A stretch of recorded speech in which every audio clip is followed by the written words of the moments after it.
Please raise your hand if trust is important to you.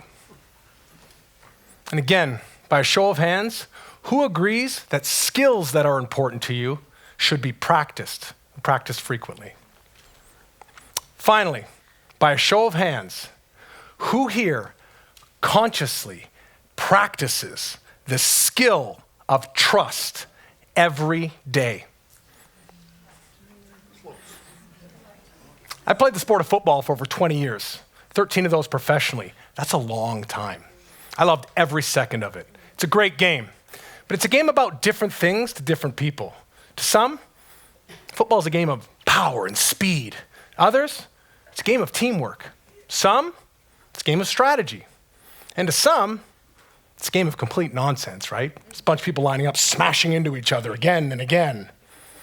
Well, football is all of those things, even some of that nonsense. But it's not until you play the game do you realize what the sport is all about.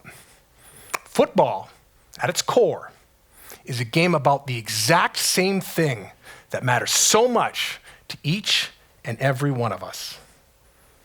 Trust, that rare commodity in this world of abundance.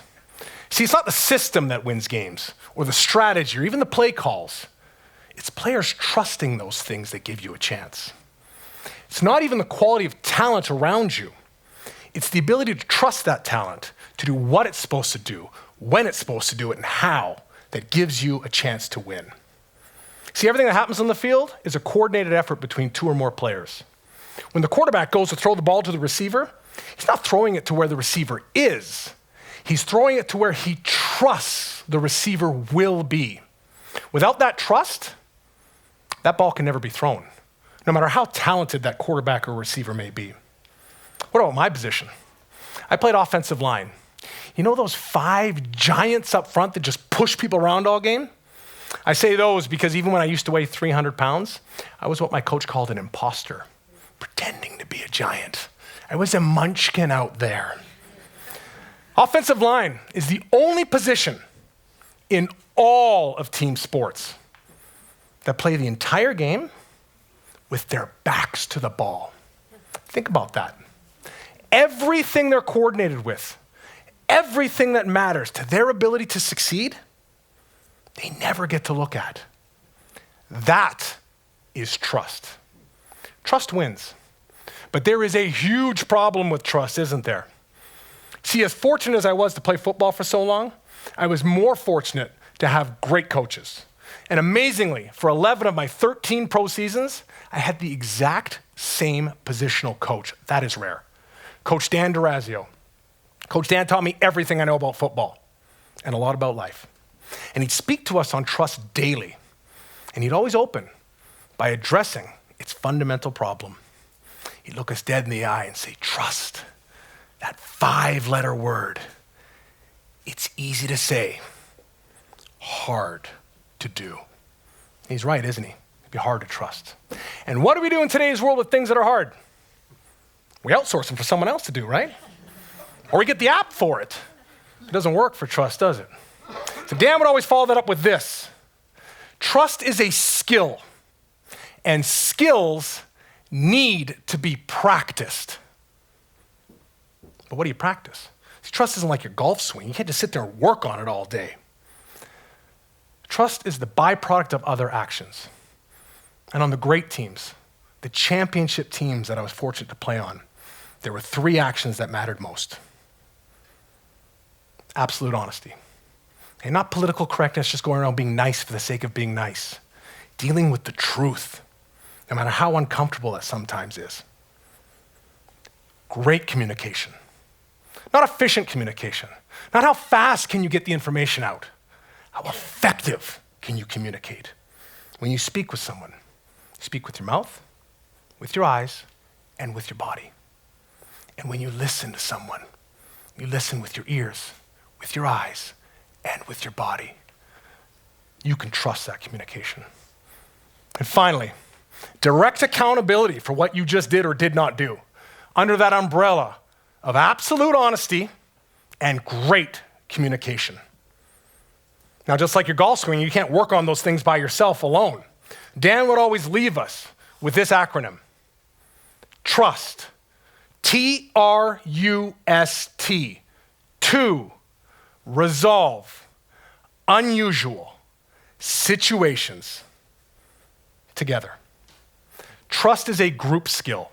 It needs to be worked on with the people that trust is so important to. You need an environment to practice that. Football has the perfect outlet. It's called the huddle. You know that place in between every play where the players come together like a group of penguins, just huddle up?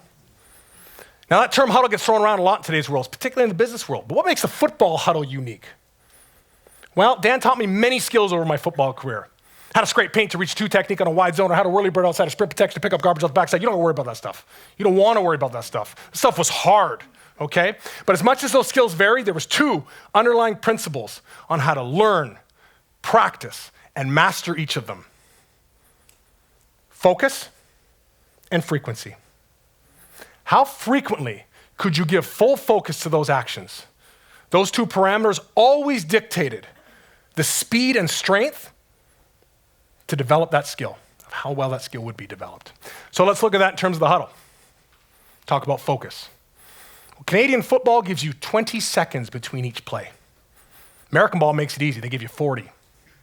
Still, that's not a lot of time to account for what just happened and to communicate what we are going to do next. Throw in 50,000 screaming fans, you have focus. You're not thinking about your social media feed. You are focusing on the accountability and the communication about what we got to do next. What that time compression also does is create stress. Stress reveals emotion. Emotion reveals honesty. And honesty, you can trust. You might not always like it, but you can trust it. What about frequency? Pick any skill you'd like to master. How frequently would you practice it? 3 times a week? 5 times a week, every day? We'll huddle up to 70 times in 3 hours. That is frequency. You combine those two parameters, it is shocking how fast and how strong a skill can be developed. 2005, I'm part of a great BC Lions team. We had talent, we had confidence, but maybe most importantly, we had trust. Built over hundreds and hundreds of these focused practice sessions together. By August that year, we were a perfect 8-0.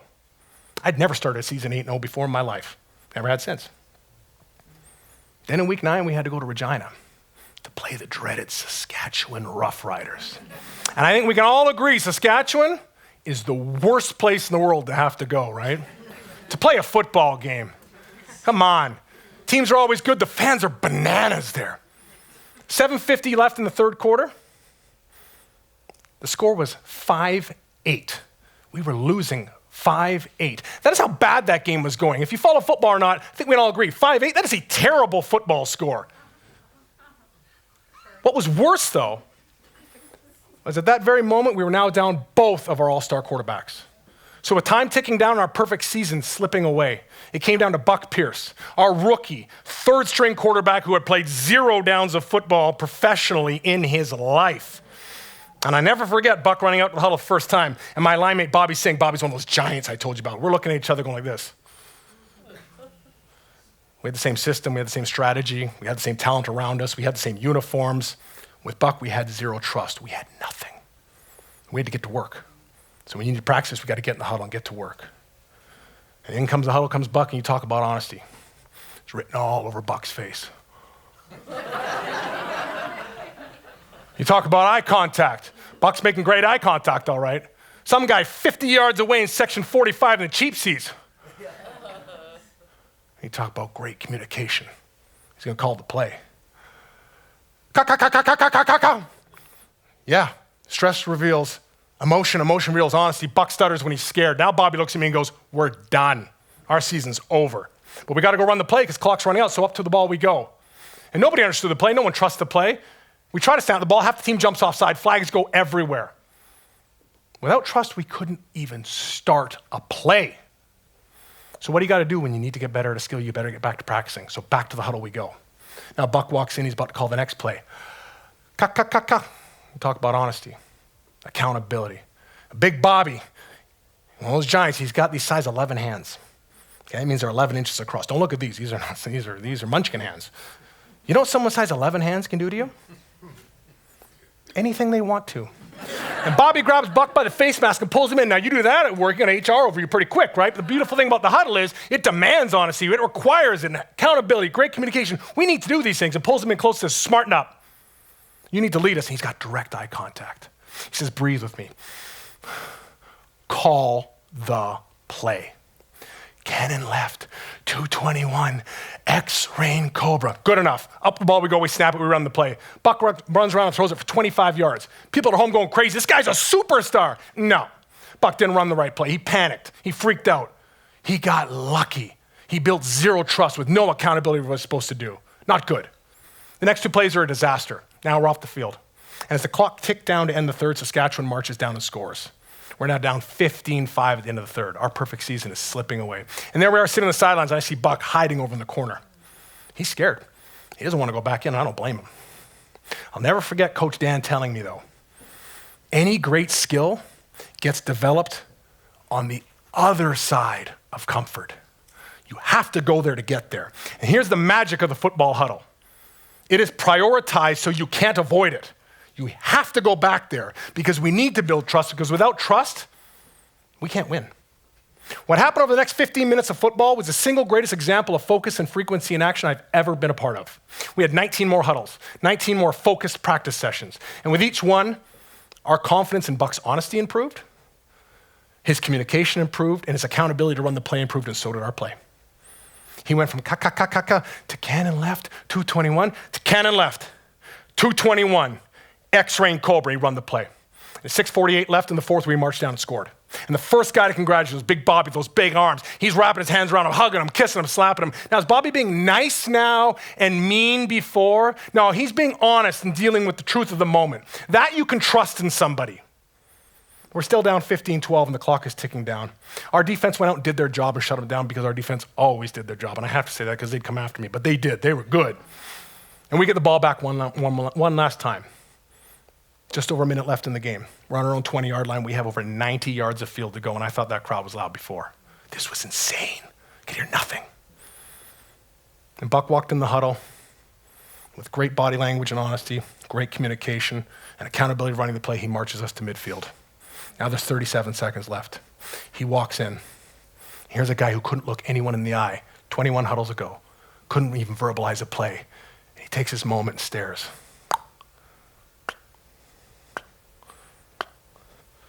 Deuce flip, 665, pony swap. And then he turns to our future Hall of Fame receiver, G. Roy Simon, looks him dead in the eye and says, G, you run the birch on this route. Whatever that means, I have no idea. And I'll put the ball right where you want it. And we ran the play and he put the ball right where G wanted it, 53 yards down the field, down to the 1. We punch it in the next play. As clock expires, we win. We keep our perfect season intact, and we got to enjoy the greatest sound a visiting team can ever hear from that Regina crowd. Silence. Wasn't until moments after that we all realized, deuce flip, 665, pony swap with G running the birch? That play doesn't exist in our playbook. Buck screwed the whole thing up. He called it completely wrong. That game taught me a lot of really important lessons. One is the power of focus and frequency in action. 2, you can have all the talent and schemes and plans and plays all you want. Without trust, we couldn't even start a play. 3, with trust, you can sometimes make mistakes and still win. And finally, deuce flip, 665, pony swap with G running the birch, that's got to be in our playbook. We got to put that in next week, and I think we did. Now, that's a great football story, but I'm guessing nobody here plays football, and guess what? I don't play football anymore either. I never will again. In fact, I didn't even start playing the game till I was in the 11th grade. But looking back now, I realize I've been on a football team pretty much my whole life. I'm one of 6 kids, youngest of 5 boys. We all played sports growing up. Life was bananas, like it was crazy busy. You put on top of that, both my parents worked full-time jobs. I now see they had to pay that food bill. That is a different story completely. But even amongst all that chaos, my parents understood the importance of prioritizing an environment to bring us together to practice trust. They made sure we had our huddle. It's called the family meal. Remember those things? Even with school, sports, and 2 full-time jobs, they made sure we came together every dinner, and every breakfast to practice those vital actions that build and keep trust strong. I'm sure you can imagine we didn't have much time. So many of these meals were like a football huddle, focused, intense, right to the point. And my mom was always the quarterback, or maybe better said, she was our Bobby Singh. Right? She'd come at you with brutal honesty, okay? Holding accountability and using great communication with each of us to get to the problem, to work on the problem, to solve the problem, and make sure we each could call our next play. Being 8, 10, or 41 years old, it wasn't always comfortable, but it's necessary. And I'll never forget the look on my friends' faces when I bring them over the first time. My brothers bring girlfriends over. Look like Buck Pierce coming in the huddle for the first time. It can be scary to be confronted with absolute honesty, to be actually held accountable, and to be around great, intense communication. But you quickly realize the people you keep going back to that with the most become the ones you build real trust with. Now, we all belong on a football team one way or the other. Whether it be your family, your friends, your place of work, we all have people that matter to us. And we all greatly value trust in those relationships. Yet most of us continuously avoid those very actions that practice trust because they're uncomfortable. And we remove the environments that facilitate those actions because we deem them inefficient. Trust is a skill, and skills need to be practiced. Without that practice, that trust you think you have, that matters so much to you, it's nothing more than hope. And know this, hope is not a skill. Hope is what you have left in the absence of having done the work. Hope is wishing. Trust is knowing. Hope is Buck Pierce running out for the first time and Bobby Singh and I looking at each other going, trust is G. Roy Simon running that birch route without a moment's hesitation, putting his hands out at the moment he knew the ball would be there. Hope couldn't even get a play started for us. Trust engineered the greatest comeback in any game I ever played in. Trust wins. It wins in the field, it wins in the boardroom, and it wins in the home. But trust takes work. We are so busy today chasing efficiency that we are losing sight and forgetting about effectiveness. We don't have time for the family meal anymore. Office meetings are easier just to email.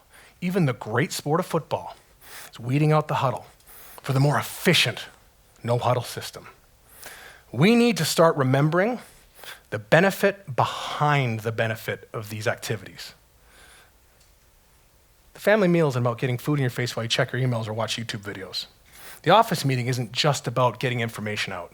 And the football huddle isn't just about getting the play in. These were environments created to bring people together in close quarters to practice those vital actions that build trust. Now I challenge each and every one of you that say you value trust in your life to re-examine your day. We need to re-identify and reprioritize these crucial outlets. And then within them, emphasize those vital actions of absolute honesty, great communication, and real accountability in close quarters with the people that matter most to us as frequently as possible so we can move past wishing, wanting, hoping we trust, and get back to practicing and ultimately mastering this essential human skill, trust. Thank you.